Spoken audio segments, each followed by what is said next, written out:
खरं तर वाढत्या लोकसंख्येप्रमाणे एस-टी-पी प्लांट या बदलापूर शहरामध्ये असायला हवं, परंतु आज अनेक इमारतींचं पाणी नदीमध्ये डायरेक्ट सांडपाणी जात आहे.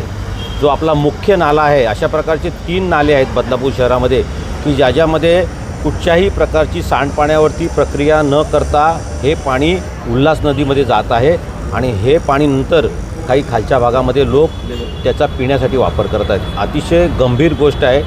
या ठिकाणी माननीय उच्च न्यायालयाने जे काही कुळगाव बदलापूर नगरपालिकेच्या मुख्य अधिकारी आणि प्रशासनावरती जे ताशेरे ओढलेत याचं मुख्य कारण हे अनधिकृत बांधकाम नाही आहे, तर सांडपाण्यावरती कुठच्याही प्रकारची प्रक्रिया न करता हे पाणी नदीत सोडलं जातं. हे विषारी पाणी आज नागरिक पित आहेत.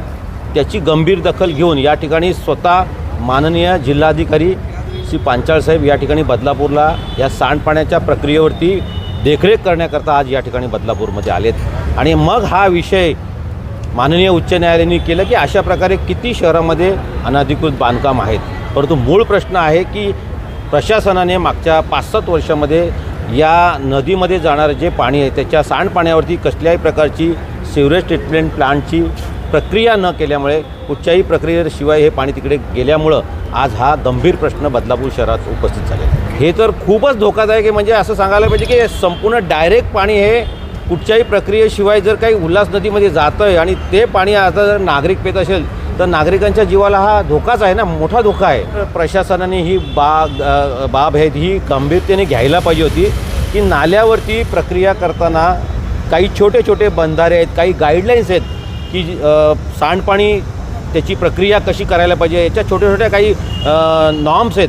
त्या नॉर्म्सप्रमाणे काम करायला पाहिजे होतं. कोट्यावधी रुपयाचे प्रशासनाने या बदलापूर शहरामध्ये नको तिकडे जे ठराव केलेले आहेत ते आता आमच्या निदर्शनास येत आहेत. परंतु या सांडपाण्याच्या प्रक्रियेवरती जर काही 2-5 कोटी रुपये खर्च केले असते तर आज ही वेळ बदलापूरकरांवरती आली नसती. निश्चितच आम्ही कलेक्टर साहेबांना सांगणार की या शहराला सांडपाण्यावरती प्रक्रिया करण्याकरता केंद्र सरकार आणि राज्य सरकारच्या माध्यमातून निधी उपलब्ध करून तातडीने एस-टी-पी प्लांट बांधण्याकरता उपाययोजना करण्याकरता निधी द्या असं सांगणार होतं. अल्पावधीतच लोकप्रिय झालेला भारताचा बुलंद आवाज आपला Bharat channel subscribe, share, like आणि कमेंट्स करायला विसरू नका.